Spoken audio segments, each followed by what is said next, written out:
Pac-12, welcome to the party on Saturday and joining the rest of the Power Five on the football field this weekend, led by USC at the Coliseum, taking on Arizona State bright and early, and we'll talk about that with Matt Lowry from Conquest Chronicles in just a second. It's MarkRogersTV, the voice of college football. We're talking USC for the next hour, so jump on into the live chat. Send your comments, your questions, your debate topics for Matt and myself as we talk of the Trojans again with a key Pac-12 South Division battle against Arizona State right out of the gate. Matt, how you doing today? I'm doing pretty good. Ready for Pac-12 football to start. You know, it seemed kind of weird not having all of the conferences playing, but now that we have the Mountain West going, the Pac-12 is going, Big Ten's going, it feels like all is right in the world right now, even though it's a little different at the moment. You know, the other aspect of this is that, of course, these teams typically play the out-of-conference schedule first.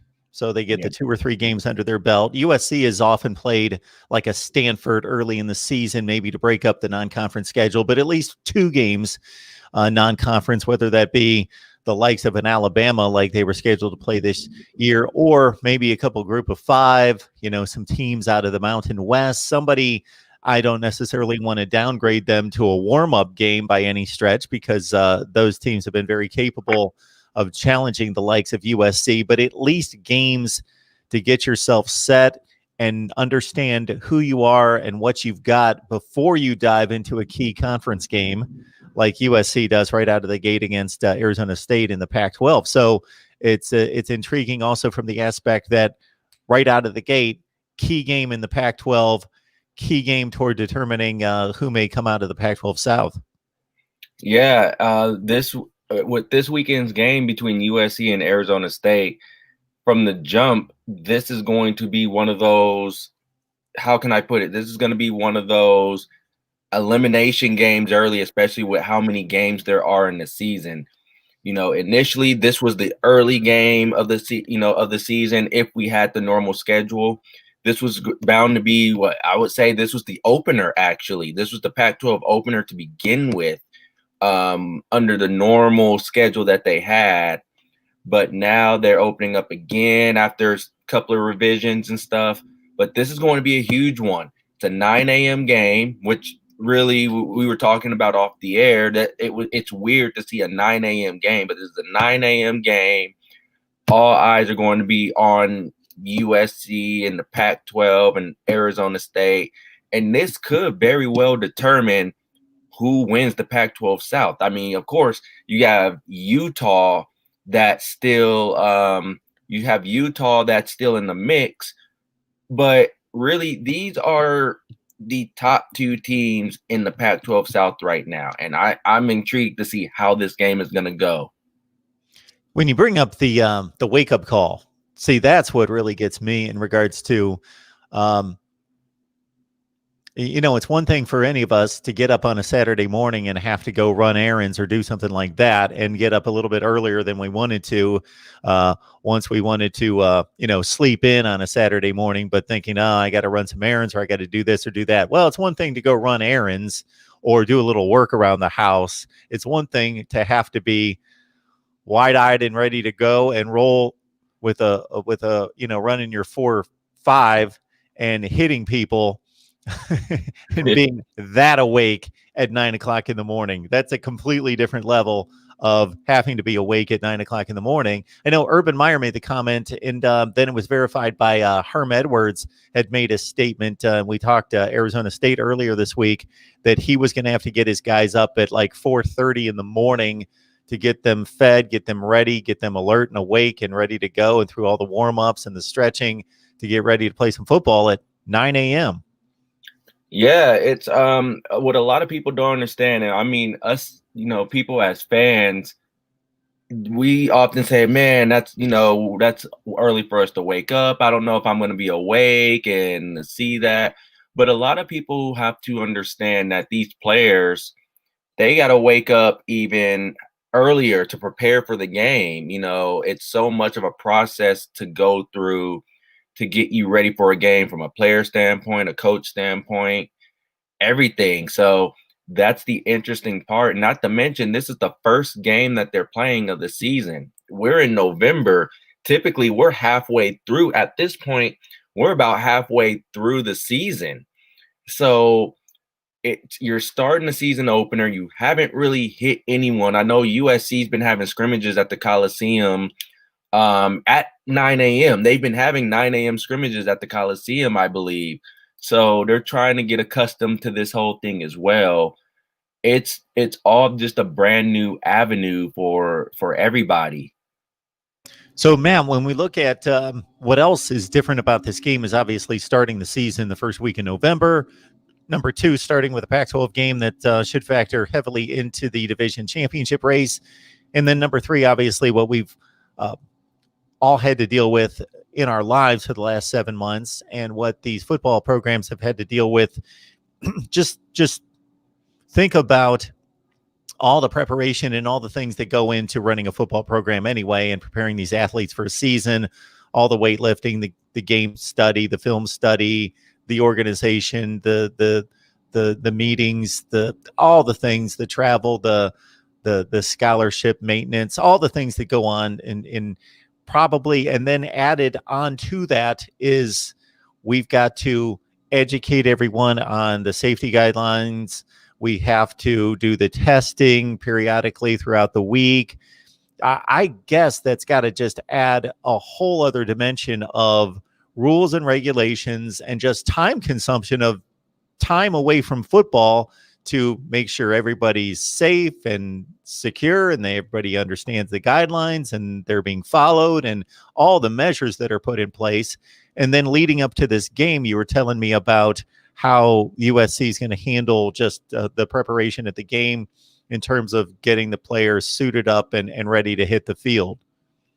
Yeah, it's a lot of things going on right now, and it's crazy. As you mentioned, it's crazy right now because we've been dealing with COVID-19 for 7 months now. It's been 7 months. Just a lot of things now, how things are changing, and this is what we have to go through. This is what we have to deal with in order to have for these athletes to have these student athletes, to have sports, to play football right now. I believe, as I saw, I want to say yesterday, that Cal and Washington just got canceled because of one positive test. Mind you, that's one player who's asymptomatic who had a positive test, and now it derailed Cal's opener because they weren't going to have enough players to field a competitive team. So that just shows you the time that we're in right now. And, and then when we talk about the wake-up call, the morning wake-up call, that's one thing compared to, how can I put it? That's just one thing on the list of a whole bunch of things that's going on right now. You're not going to have fans in the stadium. So that's already a weird aspect right now. So you won't have fans in the stadium. You got to go through testing just to make sure, hey, did I test positive? Did I test negative? Are we even going to have a game? So we have that going on. And then preparing for, like I said, getting ready for a late start in the season, and you're only playing about 7 games, 6 games, 7 if you make it to the conference title game. Oh, by the way, if you're any of these programs and the Pac-12 itself, you have to worry about one positive test derailing opener. So just so many things going on, and it's something that a lot of people at hand have to deal with. Folks, give us your comments, your questions, your debate topics on USC football and the Pac-12, and we will serve them up to Matt, and I may have something to say as well. Mr. HD brings up something that runs through my mind in thinking about the time zone difference, because I grew up in the Midwest in the Eastern time zone. I now live on the East Coast, so everything's geared toward the TV schedules and so forth, obviously toward the East Coast. And anytime I've been on the West Coast, it's always been odd during football season to start watching college football at 9 o'clock in the morning or watching the NFL at 10 o'clock in the morning. It's always been an odd thing. Got Pete Gearson on the line as well to join the conversation on the Trojans and the Sun Devils. Pete, how you doing today? Hey, how's it going, guys? Thanks for having me. Absolutely. Glad you could make it. That little snippet at the bottom where people are worried about the 9 a.m. start time, but I just want to add, first of all, USC fans and USC players should be thankful that their first game of the season isn't against an undefeated Alabama team in Dallas, Texas, regardless of the start time, because that likely would have been an automatic loss for the Trojans team, because Alabama, as we know, and Mac Jones look amazing. And second of all, they shouldn't be worried about the 9 a.m. start time other than the weather at 9 a.m. tomorrow in Los Angeles, because we haven't had rain here in Southern California for, 6 months.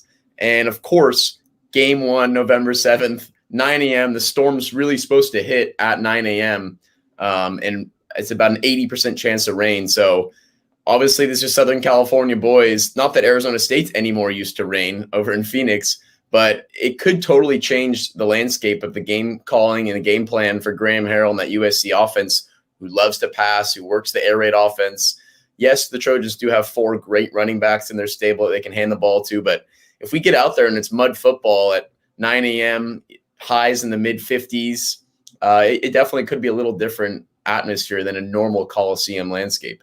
Did I hear highs in the mid-50s? Yeah, it's crazy because yesterday it hit 90 in LA. It was mid-80s in Santa Barbara yesterday, and today it's still beautiful out. It's sunny. It's in the 70s, and then all of a sudden we have this cold snap coming through California with a little bit of wet weather. So yeah, I mean, it is something notable because most of the time at the Coliseum, I've been there plenty of times in October where it's pushing 90, pushing triple digits. Yeah. So that's definitely, we can all relate to that to a certain extent. It's one thing to be outside and be prepared for 50-degree weather and ho-hum. It's not that big a deal, even if you're used to West Coast weather. But when it was 90 degrees 2 days earlier, my goodness, because right now I'm not going to be able to brag about this for long, but it's going to be more like in the 70s here on Saturday. So we're still holding on to our last bit of, I won't say summer weather, but nice fall weather here. So to hear mid-50s in LA and rain, and then again, the shock of that being 90 degrees a couple of days earlier is Hey, we'll the 2020 mark where nothing's predictable anymore. And I'm sure people will be watching other things on TV tomorrow morning still instead of a nationally televised game. But really, this game is huge for the Pac-12. It's huge for both programs because this is a really resume-building game. It's on Fox, big noon. It's a nationally televised game. Because it's so early here, it'll be easily accessible for those Eastern Conference audiences. And these are 2 of the best teams in the Pac-12 South, if not the best 2 teams, 2 of the best quarterbacks in the entire conference. And it's really going to be a proving game for both these teams to show that they're legit and show that they need to run the table after winning this game to make the Pac-12 title game and then maybe get a bid for, a CFP.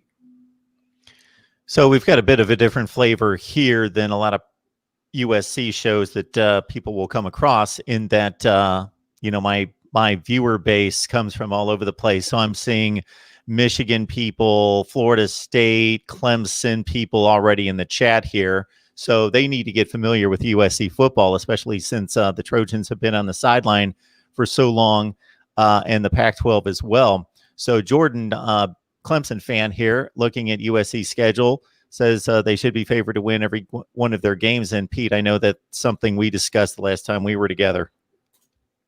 Yeah, it's totally right. Jordan Bowman, Clemson fan, he's right on the money here because other than this week against Arizona State, and then in 2 weeks, November 21st, the Trojans travel to Salt Lake City and face Utah, a team that they've struggled against in Utah over the past few years. Remember, they lost a couple of years ago with Sam Darnold as the Heisman favorite that year. They lost in one of Sam Darnold's first ever games as a Trojan quarterback 4 years ago. They somehow won with Matt Fink, their backup quarterback, last year in Los Angeles.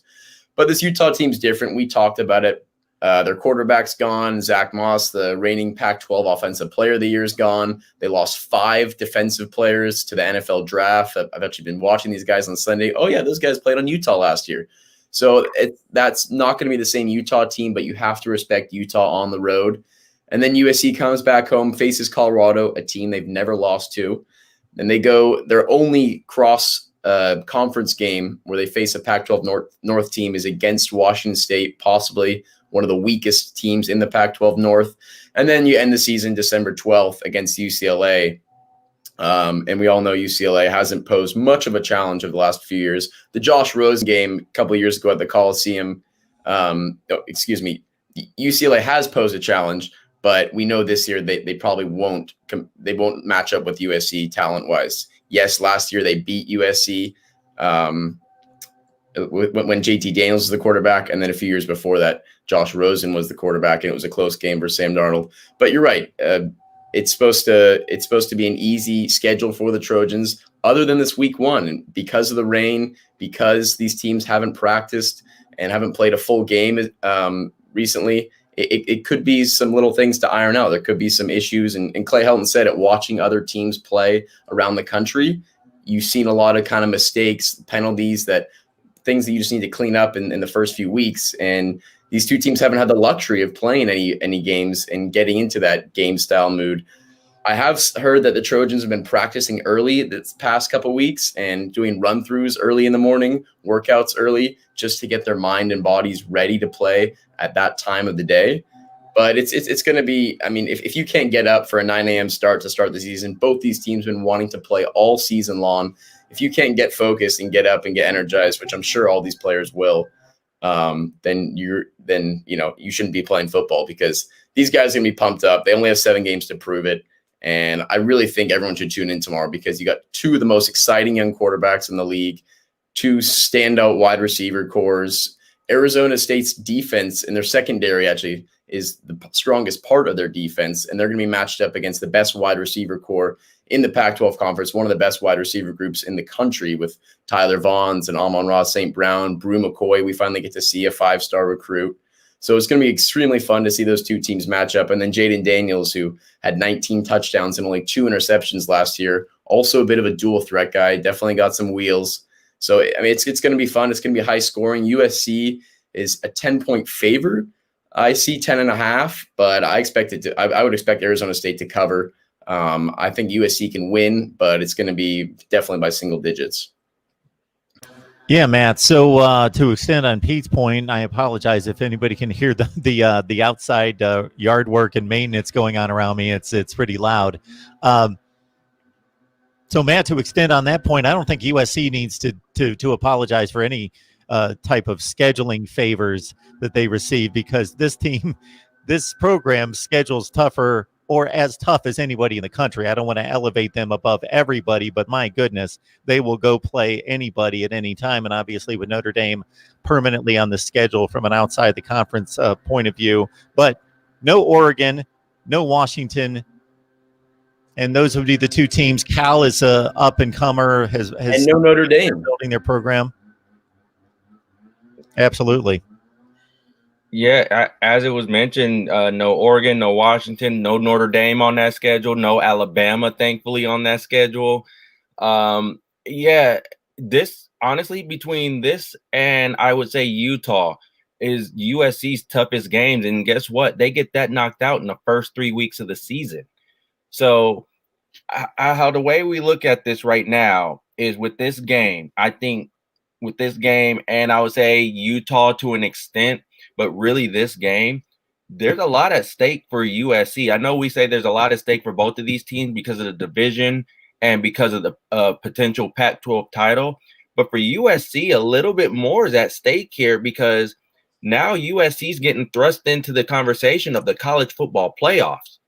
Let's keep in mind here, that's something now we've been hearing a lot about, well, will a 7-0 Pac-12 team make it into the college football playoffs, given the circumstances of what's going on?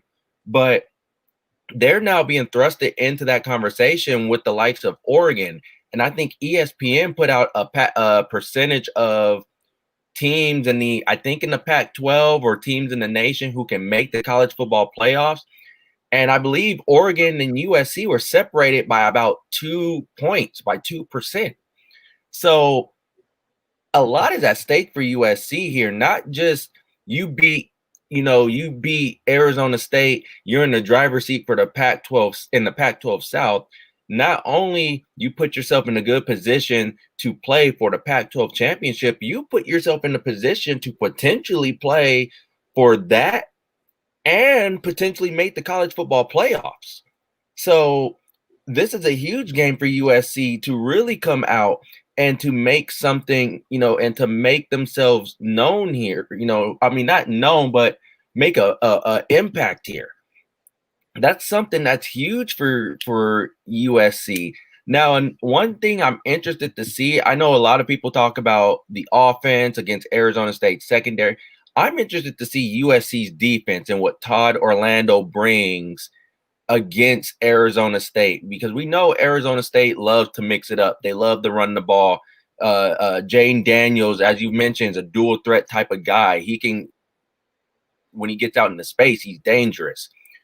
And USC avoided playing, they missed out playing him because he was injured last year.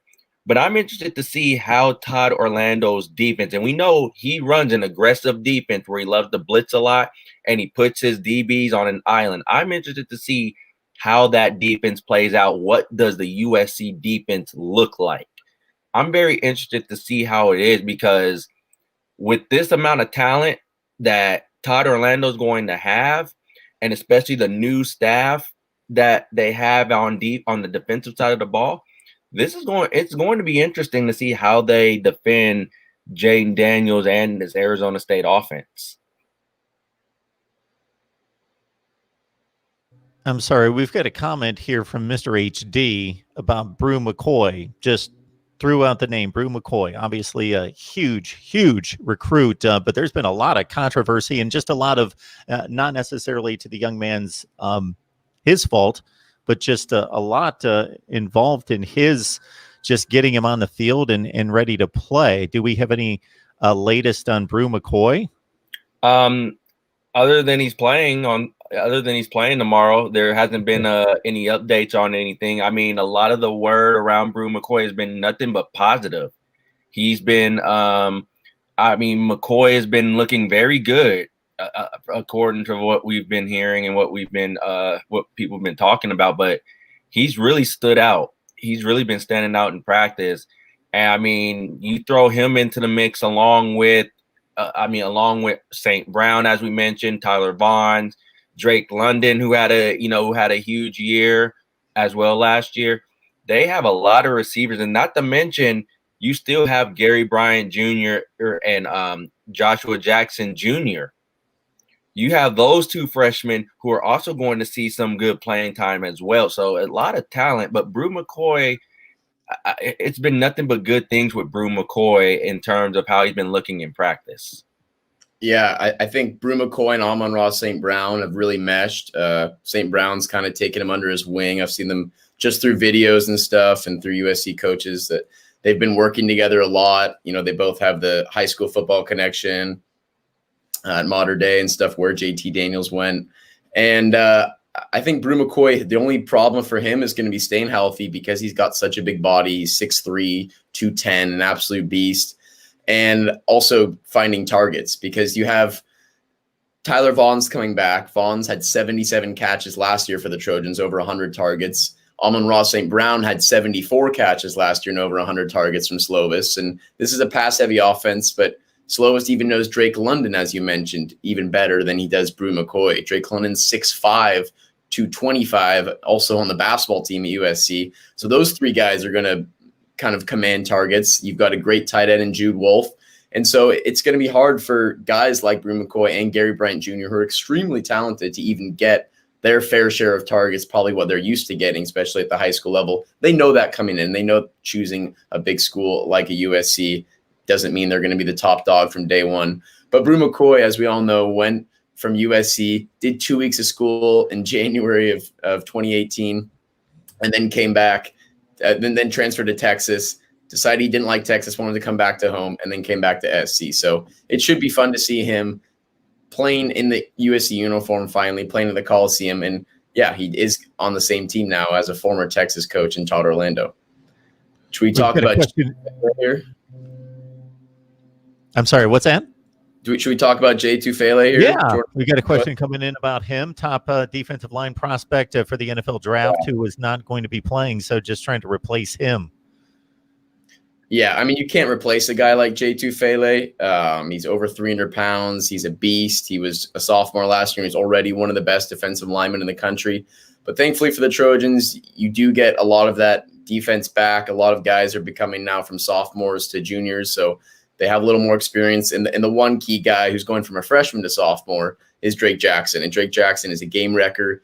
He can take over a game. He's almost like a JJ Watt or any one of these edge pass rushers that can just, you have to double team him. You have to really watch him. But if they had Jay Tufele in there, the tackle position with Drake Jackson, it would have been even more of a nightmare for offensive coordinators. But with Drake Jackson in there, I don't think there's too much of a letdown. And then you have a lot of other guys that can step in for Jay who didn't get as many opportunities, but are also upperclassmen and have the experience. Anything to add on that, Matt? No, I mean, he basically everything was hit on it right there.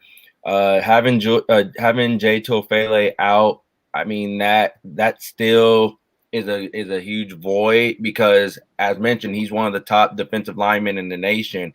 But you get just about everybody back and who have a season under their belt. Not to mention, we haven't talked about the secondary. USC secondary is going to be pretty good and talented as well. You know, you have Chris Steele, you have Elijah Griffin, you have Talanoa Hufanga, you have Isaiah Polamau. I mean, USC defensively should be fine. I think defensively they should be fine here, despite missing Tufele. I mean, they have enough depth on the defensive line. Not to that extent, but, you know, they have enough that it will get it done. So I think it'll have an impact, but will it have a huge impact? That's something that remains to be seen at the moment. Based off of videos that I've been seeing, this looks like this is going to be a rowdy group. You know, they already get behind each other. They're already, you know, they're already full of energy. Vic Soto has been doing an outstanding job in practice with these guys, keeping them ready, keeping them, you know, engaged. So I think that's going to be it's going to be something to watch. But I think USC's defense should be fine here in terms of replacing talent like that. Yeah, I just want to add that they have Marlon Tuipulotu, who's back for his third year as a starter. So, he's no newcomer to the role. And then they also have Brandon Peely, who's 6'4", 330 pounds, who fits more of the mold of a nose tackle that Todd Orlando has used in his past defenses. So obviously you can't replace a guy like Tufele, but even last year, Matt, you know this, USC would always allow the big plays. They'd get an offense down to third and long, and they'd allow a 20, 30-yard gain. USC was one of the worst teams in college football last year in allowing plays larger than 10 yards. And Jay Tufele had nothing to do with that. Yes, he could get some press on the quarterback, but it wasn't up to a defensive lineman to allow a 30-yard bomb down the field.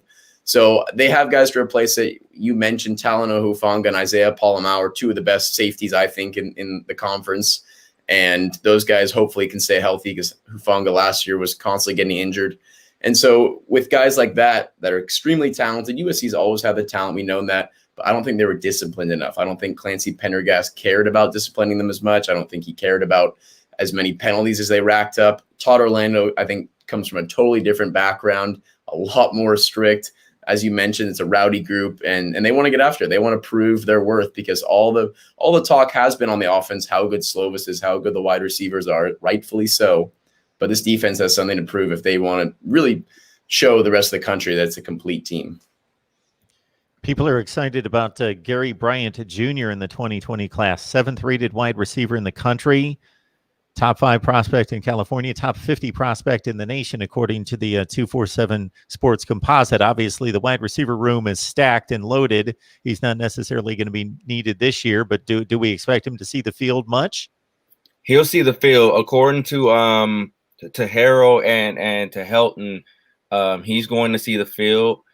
I mean, from what I've seen them in high school at Corona Centennial, as well as from what I've heard from Drake, from Jackson's dad, Dennis Jackson. So shout out to him. He possesses a big playability.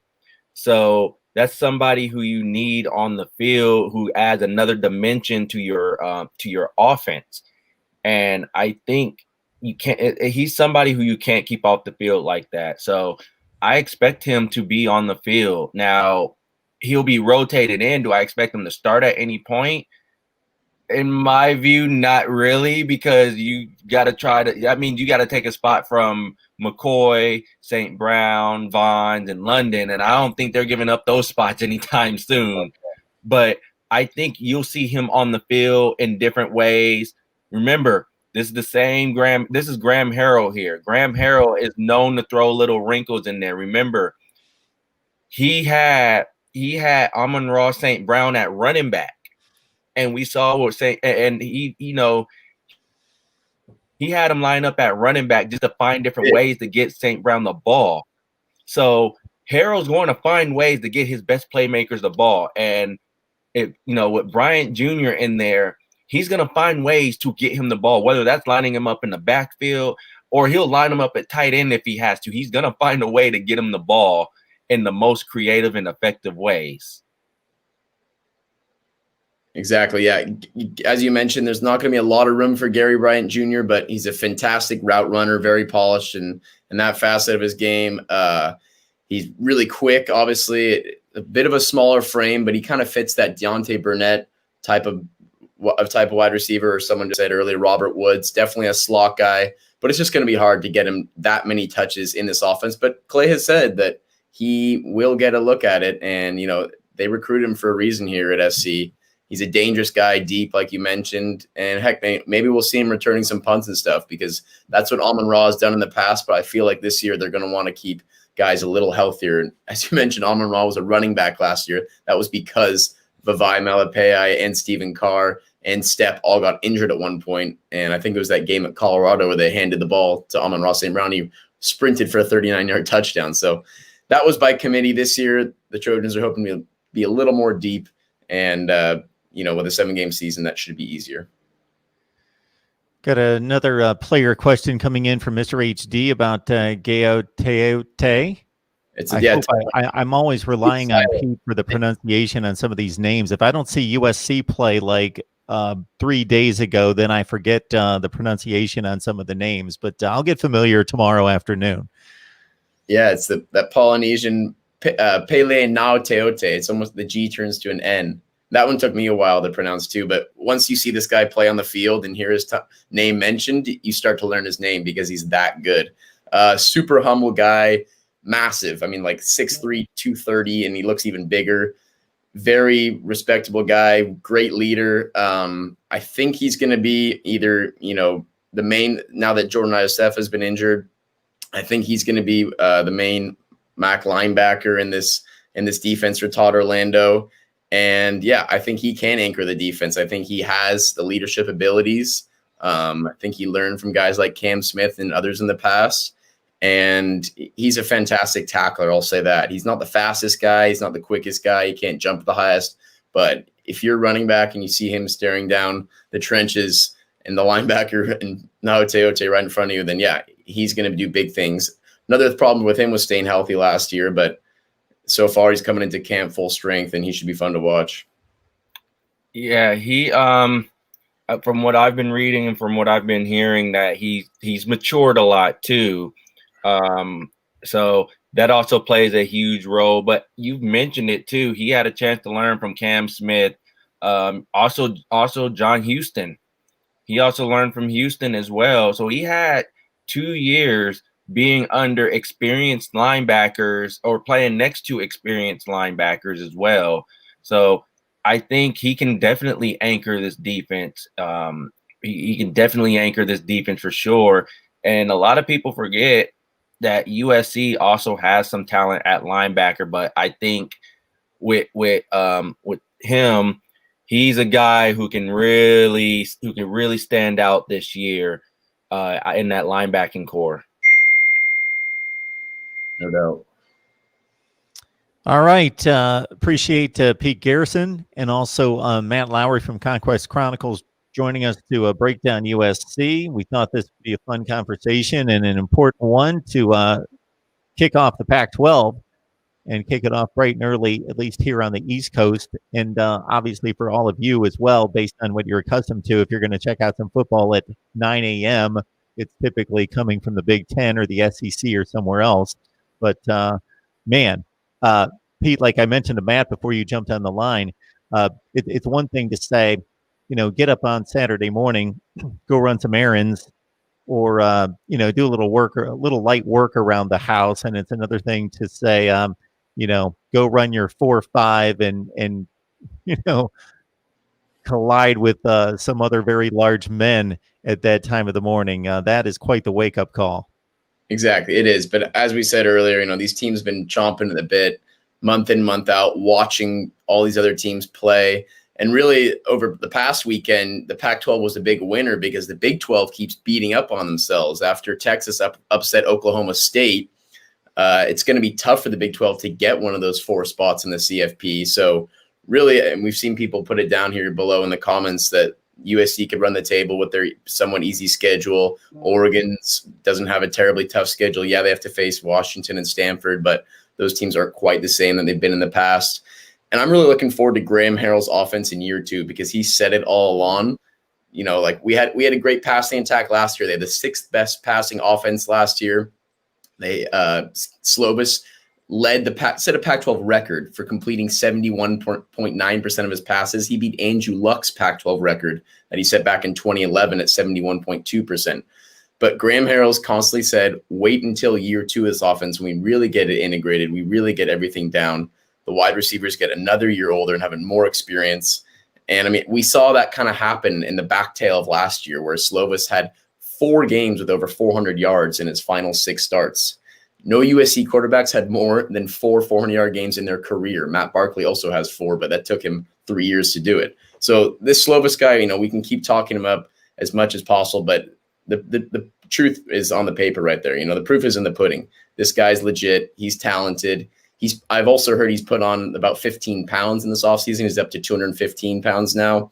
So he might be able to take some of those shots better than he did last year. That wasn't his fault, obviously. He took a lot of hits, got concussed in the bowl game against Iowa. But he does have 4 starting offensive linemen returning, and the big one is Elijah Vera Tucker, because Vera Tucker also declared for the NFL draft, said he was going to leave USC and take the COVID opt-out, just like Jay Tufele did. But then once he realized there was likely going to be a season starting before Thanksgiving, he decided to come back. He wanted to prove that USC is still a powerhouse, and that's a huge piece for the Trojans on the offensive line. So I think every really area of the Trojans offense and defense looks a little more improved, a little more experienced. But obviously that air raid attack and Graham Harrell, who, by the way, a bunch of college football coaches wanted Graham Harrell to join their programs. He decided to stay in SoCal, and it's going to be fun to watch this guy work with Slovis because their relationship was great last year, and it's only going to be better this year. We take a huge assumption in stating that all the games in the Pac-12 will be played because there have been games canceled in every other conference, but it's been a fairly minimal amount, somewhere in the 12 to 15% range. So hopefully the Pac-12 can go through close to unscathed. We know that Cal and Washington are not playing this week. So one factor in this is what games are going to be canceled, and those teams, are they a huge factor in the race or a projected factor? Like in the Big Ten, Wisconsin missing now 2 games. Well, they were the favorite in the Big Ten Western Division, and that could have a huge impact. Not discounting or disregarding any particular programs, but I'm just throwing out if Oregon State and Colorado's if they're scheduled to play, the cancellation of that game, if it's self-contained and doesn't affect other teams, then it's going to have very minimal impact, as opposed to this game or an Oregon Stanford game, or we could count down the list of, again, projected teams that should be in contention. I'm going to be interested to see if we get to this point, what the College Football Playoff Selection Committee does with certain teams across the country in regards to evaluating the schedule, because we are void of that transitive property that we would have before to say, well, USC played Notre Dame and Notre Dame's this good, and Oregon played Auburn and they're this good, and we could link it throughout the country and make some reasonable evaluation to how good the conferences are. I hope that there's not a perception that's going to be taken to practicality of, well, the Pac-12 has been down for 5 years, so the Pac-12 is still down, therefore it has to be evaluated this way, and that the results are just taken as the results. And I think I would approach it as the 4 teams with the 4 best records as conference champions need to go to the playoff. Yep. And there's some type of, and there will be some type of difficult comparison there, because 2 records are going to be similar. Not everybody's playing the 12-game schedule. So maybe a 7-0 USC versus a 10-1 Oklahoma State. Okay, how do we weigh that? Well, I think the only fair way to weigh it beyond the wins and losses is how dominant was that team against the other opponents on the schedule, the rest of the conference. And for USC, so they're definitely rooting for, I would think, 2 things. We could make a list of 10 things that they would be rooting for, but within the conference, that it would be great for them, of course, to beat Arizona State and then have the Sun Devils go out and win the rest of their games. Yeah. Be really strong. And then obviously if Oregon shows up as an undefeated team in the Pac-12 championship game and you beat another undefeated team, those are the 2 benchmarks that I think that would be huge for USC. Yeah, I think I've heard Yogi Roth, a Pac-12 football analyst, say this before, and he made the point where, yes, we call it the college football playoff, those final few games of the year, and obviously your conference championship game is essentially also a playoff game, because if you lose that, you don't deserve to make the playoff. But really, the playoff starts week 3. This year, it starts week 1 for the Pac-12, but in the past, it's, the final few games of the regular season, it's not officially your playoff games, but it really is, because if you lose those games, your resume is not going to be strong enough to move on. So you can't, especially during 2020, you can't choose your schedule. You can't choose what games get canceled. A lot of that's going to have to do with politics on where this game's being played in which state. Like if USC is playing in Oregon, that game's more likely to get canceled because of coronavirus than it is in Utah. So there's things like that where you can't control.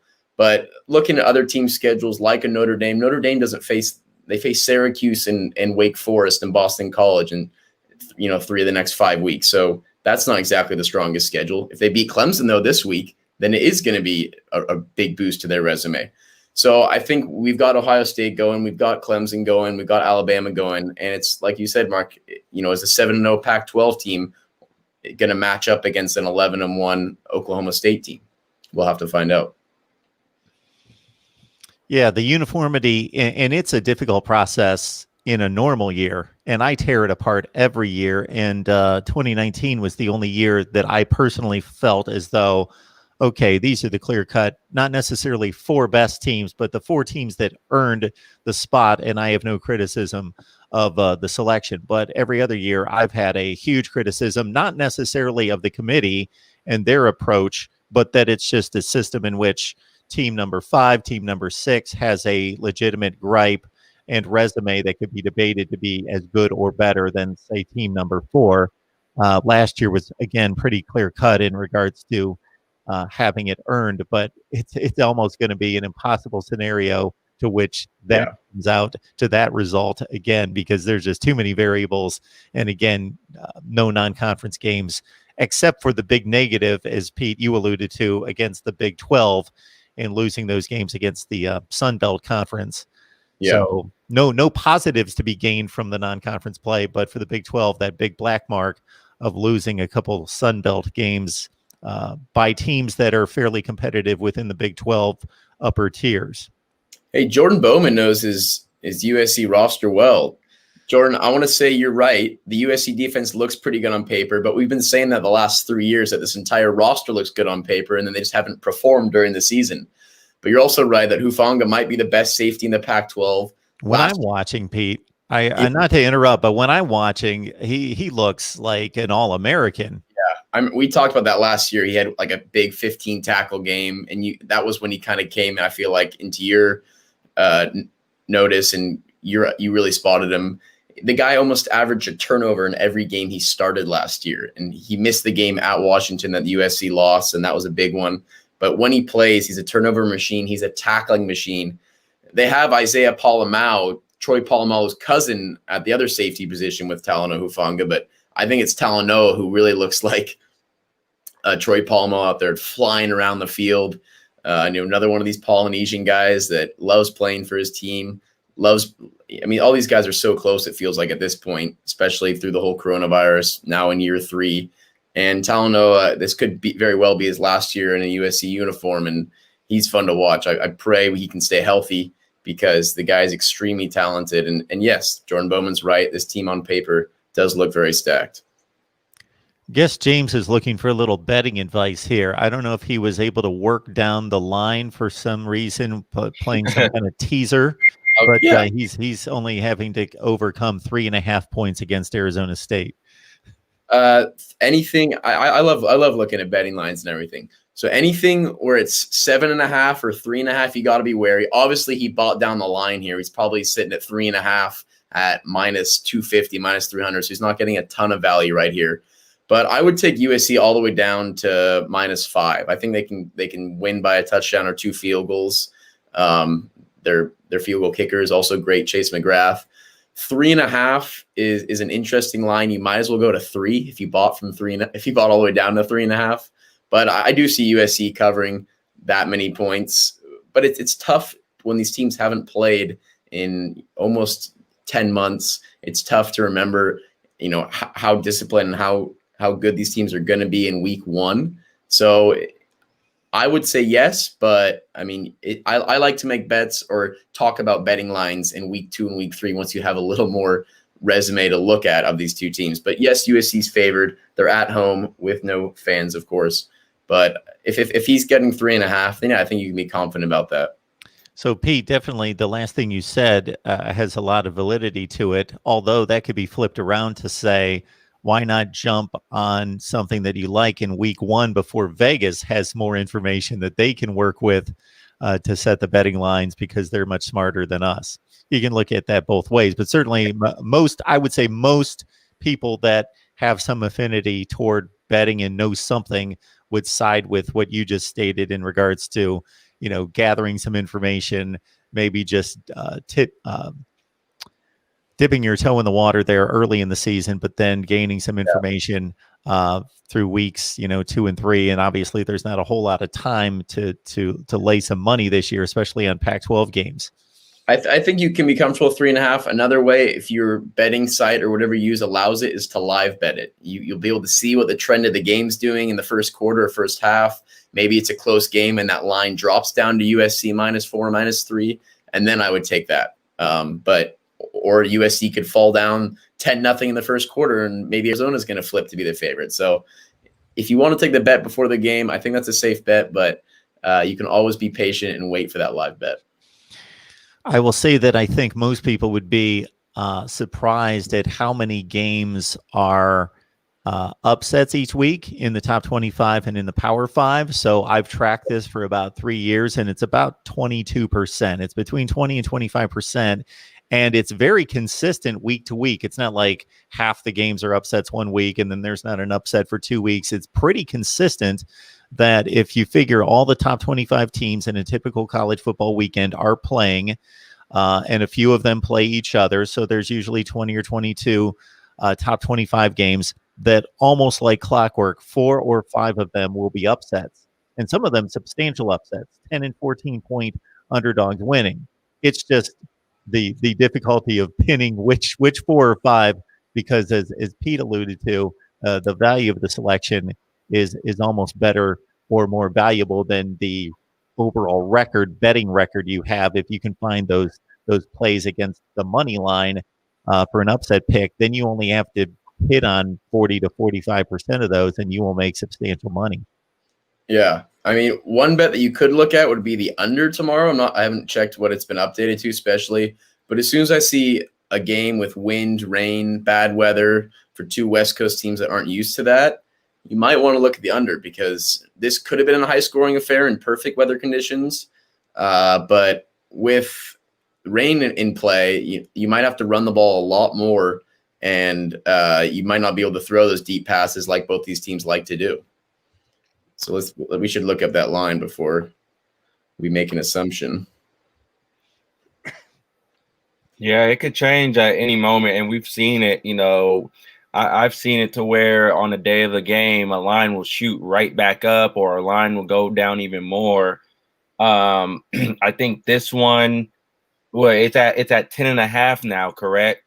Yeah, looking at Bovada, it's at 11. USC favored by 11, and the over/under, the total's 56, which isn't extremely high. I could see these teams reaching it, but if there actually is a lot of rain, sometimes we get these predictions, these forecasts in Southern California, rain, wind.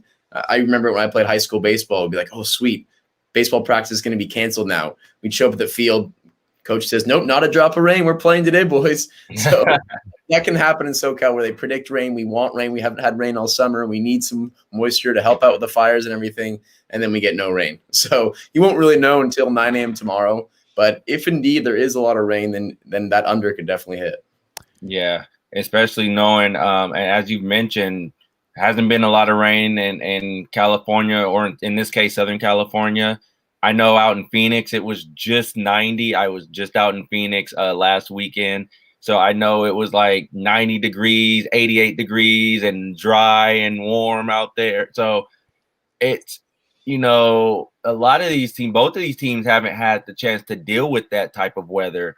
So it's more of preparing of what are you going to expect? And if it does indeed rain, you're going to see a lot of the run game being featured here. Exactly. Now, who does that benefit? We'll see. We're going to see who that benefits, but it definitely is going to change a lot of things. Now, if it doesn't rain, then I expect that, I expect them to reach that over. Now, in terms of what does USC cover the spread? Mark said it earlier. It could be one of those things where USC is leading by 4 or 5, and then USC scores a late touchdown, and now they cover. But I don't expect USC to cover that 11 to 10.5 point. Yeah, especially anything over 10, definitely not. And really, a touchdown for me is you stay away from. I did like that one comment below that they said the total last year was 72. But that was a bit of an anomaly because Keaton Slovis, I remember in that game, had 3 passing touchdowns in the first quarter, and USC was up by 21 in that first quarter. And I actually had USC in that game, and I was very confident in the bet. And then USC's defense allowed some big plays, as they usually do. Arizona State came roaring back, and I think USC won by 7 finally. They just barely covered. But he's saying that Strange low given the firepower on both sides, which is true. Both offenses could be strong. He's seen the total as low as 55. The final total last year is 72. But as we mentioned, weather is definitely going to be a factor. And not to mention, it's the first game of the season too. Yeah. So these teams aren't going to be totally in tune. You're totally right, Matt. Yeah, and then trying to interpret what that's going to mean or project what that's going to mean when we've seen it gone the way of the defense because the offense, the timing's off. And so the defense doesn't necessarily always have to make a play. The quarterback's off target, the ball's dropped, something like that. Then the defense didn't even need to make a play, but the offense is taking itself off the field by just not being yet in sync. Then we've seen it on the flip side where these defenses have been so rusty from not doing any live tackling that the offenses have paraded around like it's a circus with blown coverages and miscommunications and poor tackling and that sort of thing. Also, from the weather standpoint, real quick, Pete, I think we've seen it. Yeah, if this turns into just a complete quagmire of mud, then that certainly hampers the scoring. and I will go way back before both of your time, but we'll stay in the same city. There's a famous, look it up on YouTube, famous NFL playoff game, Rams and Vikings, 1977. So this is I'm like watching this, not even knowing what's going on, but just getting my first glimpses of NFL football on television as a little lad. But they played in a complete mud bath at the LA Coliseum for an NFL playoff game, and it was 14-7 because nobody could, they were just throwing like 6 passes. Yeah. But to that extent, that's one thing. But actually, if the track's reasonable, but it's slick and it's a little rainy, but it's still workable, sometimes the offenses just thrive in that because DBs are falling down. Again, the old adage that the offensive players know where they're going and the defenders don't because they've got to respond and react to everything. Then you get maybe your 45-42 game with a light rain. Yeah, I just want to add, sorry, John, and we love your comment, but last year the total was not 72. The score last year was 31-26 USC, so that would make the total 57, which is a little lower than 72. So it makes sense why the over-under total is 55 for tomorrow, because last year it was 57. But I remember that game in Arizona. It was a perfect November day, 80 degrees, no wind, no weather, and USC was up 28-7 in that first quarter.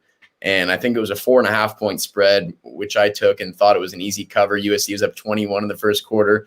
Then Arizona State outscored USC 20-3 the rest of the way and finally fell 31-26. And that was without Jaden Daniels. So I saw a comment previously. It's going to be fun to watch Jaden Daniels because he's very accurate, like Slovis. He only threw 2 picks all season last year, and he can run the ball. So I think he's going to be able to adapt pretty easily to bad weather, maybe even easier than Slovis, because Slovis is not a running quarterback. Swoley Mammoth a little bit hard on USC here. It seems to me like it's been 15 years since USC was legitimately a contender. Well, if we want to be a little bit more accurate than that, 15 years is a bit much there. And depending on what you consider to be legitimately a contender, of course, they played in one of the most famous national championship games less than 15 years ago in January of 06, and they were still winning Rose Bowls in 08/09 against Penn State as one of the top 5 teams in the country. And of course, the Rose Bowl team from Sam Darnold and company still resulted in a top 5 finish that year nationally, with a Pac-12 championship the next year and a Cotton Bowl appearance. And yeah, I mean, Swoley Mammoth has a point that USC hasn't been a contender and hasn't lived up to expectations recently. As you mentioned, Mark, when they beat Penn State with Sam Darnold, they were as good as a team in the country that year. And Oregon has had the better track record. They've had better coaching, I would say, over the past 2 years. But Oregon lost a lot of talent this season. They lost Justin Herbert, obviously. They lost a bunch of defensive players, and they lost the best lineman in the country in Penei Sewell. He did what Jay Tufele did, and he's opting out for COVID because he's an absolute lock to be a first-round NFL draft pick. So without Penei Sewell and without some of their key defensive players, I think 4 or 5 guys on that Oregon defense opted out. Without Justin Herbert, you're going to have a new young quarterback. I'm giving unbiased, regardless about USC. I would call USC's roster right now on paper, which we know means nothing, deeper and probably favored versus an Oregon team. But that viewpoint and all those stats could change come December when we have the Pac-12 title game. Yeah, I like this comment. There was that SC Notre Dame game when Adoree Jackson went off in the rain a few years ago. He had a pick 6 for a touchdown. He had a punt return for a touchdown, a kick return for a touchdown.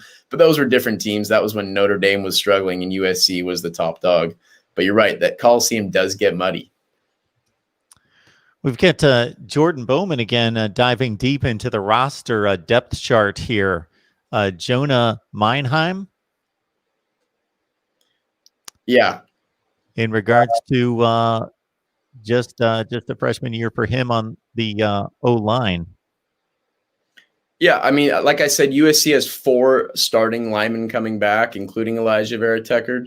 So he'll see significant time as a backup player, but he was highly rated. He was one of USC's biggest gets in the. He was a 2019 all prep All-American, but I don't think he's going to be a huge piece of this offense. I think he'll step in, and there's always injuries on the O&D line, so yeah, it's got to be next man up mentality. But USC does have some depth at the offensive line position this year. All right. I will let you guys get in some parting shots. If you have anything else to add in regards to the USC conversation, the projection for tomorrow, or outlook for the season. So, Matt, fire away. Well, like I said, as I've mentioned earlier, I think USC has a lot at stake for this game. Both teams have a lot at stake at this game, but I think USC has a huge stake because now you throw in the college football playoffs into the mix. I think if USC can win this game, and I believe they will, if USC win this game, then there's no reason for them not to run the table. Now we know USC tends to have the typical USC letdown game. We tend to see it. It happens from time to time. However, I think with 7 games on the schedule, and especially with this being by far the easiest schedule I think we've seen USC play in quite some time, I think them getting the 2 tough games out the way with Arizona State at home and then going to Utah, a place they haven't won at since I think 2012. I think was the last time they beat Utah in Salt Lake City. And given that there's no fans in attendance for this game, I think USC can run the table here going into the Pac-12 championship game. I think they have a real chance to go 7-0 here and potentially get into the college football playoffs. That will be another conversation for another day if that does indeed happen. For Saturday's game, I think this will be a close one. Don't know what it will be in terms of the weather. As you mentioned, if there is indeed rain, this could be low scoring. I could see this being anywhere in the ballpark of 31-24 USC or maybe 31-28 USC. I could see it somewhere in that ballpark, but I don't see it being a 10.5 to 11-point game for the Trojans. But I do think USC does win this game. Yeah, no doubt. I totally agree, Matt. First of all, it's a huge resume builder for both programs. Both teams are vying for the Pac-12 South crown and that opportunity to play a likely Oregon in the Pac-12 title game. And as we mentioned, if you lose one game in the Pac-12, then you're out of the CFP. You're out of the big-time rankings. So USC's got to get out on the right foot. Todd Orlando's got to prove that he changed this defense in the offseason and that the Trojans are a more disciplined group now. I'm really excited to see the wide receiver group, which I think is the deepest in the Pac-12 and maybe the best, one of the best in the entire country. I'm excited to see 4 running backs, Marquise Stepp, Stephen Carr, who's looked the best he's ever has in a USC training camp, Vavai Malapei, who was great last year, and then Keenan Christian, their 4th-string running back, who's a track star, just an absolute speedster out there. We talked about the offensive line. They got 4 guys returning, including Elijah Vera Tucker. The defense, as a lot of our viewers have commented, is maybe one of the most intriguing units to watch because they have so much talent, because they couldn't stay healthy all at once last year, and because they allowed so many big plays, and on paper they look so good, but they came up short time and time again. I'm excited to see if all groups can come together at one, special teams included, because they got rid of Coach Baxter, their special teams coordinator, last year. And then Arizona State's going to be fun because we didn't see Jaden Daniels face a USC defense last year. He lost a big-time wide receiver in Brandon Ayuk, who had over 100 catches and almost 1,200 yards receiving for the Sun Devils last year. He's on the New England Patriots this year. So they're going to have to look to guys like Frank Darby to be their main target and offensive weapon. They also lost Eno Benjamin to the NFL draft, so they have some young running backs they signed, 3 of them to be exact, out of high school that they're going to have to rely on. And really, this game is going to dictate the rest of the season for both teams because their schedules do get easier after this week. And so you got to be excited. The Pack is back, baby. Let's go. College football at 9 a.m. on a Saturday. And y'all better tune in because it could be fun. It could be a mud bowl. It could be high scoring. It could be low scoring. Either way, I'm excited. Arizona State plucking a top 10 running back out of Ohio away from the Buckeyes as one of those 3 that Pete alludes to. And Jaden Daniels, besides the obvious giftedness as a runner and passer, it was impressive to see his poise as a freshman last year as he led the nation in fourth quarter comeback drives against some quality competition. Most notably, the first time out against Michigan State in a one of his early September appearances on the road. So that was impressive to see. Chugmo Bear, thank you so much for the super chat contribution. Mark, you're killing it. Great content. No matter what you cover, just watch 2 of your shows from yesterday. Keep up the great work, Mark. Like and subscribe to Mark's channel. Always great content. Chugmo Beer, thank you so much. I won't be able to live by the adage of your handle there today because I got too much work to do. But maybe some folks that are watching me will even have a more pleasurable experience if they do so. Also want to let people know before we let everybody go watch USC and Arizona State tomorrow. We've got a live stream coming up at 6 o'clock Eastern time. That's over on SG1 College Football. So SG1 College Football here on YouTube has asked me to do 2 live streams per week. So we're over there at 6 Eastern time. Then at 7 o'clock, a watch party on Patreon. Just go to Patreon, search Mark Rogers TV, and join us there for a watch party during Miami, North Carolina State. And then we'll be on our Miami channel after the game with instant analysis if you can keep track of all that. Pete, we appreciate you stopping by. As always, great analysis from you. Enjoy the game. Matt, Conquest Chronicles, please check out his work on SB Nation. Matt, again, we appreciate you as well. So thanks for stopping by. Thank you for having us. Yeah, a lot of fun, gentlemen. I love talking football. I love talking the lines. And, I mean, I'm just excited to wake up tomorrow morning and have a game to watch. Absolutely. And we'll catch everybody soon. Thank you so much for the contributions. Hit that like button, and we'll see you soon. All right, see you next week. See you guys.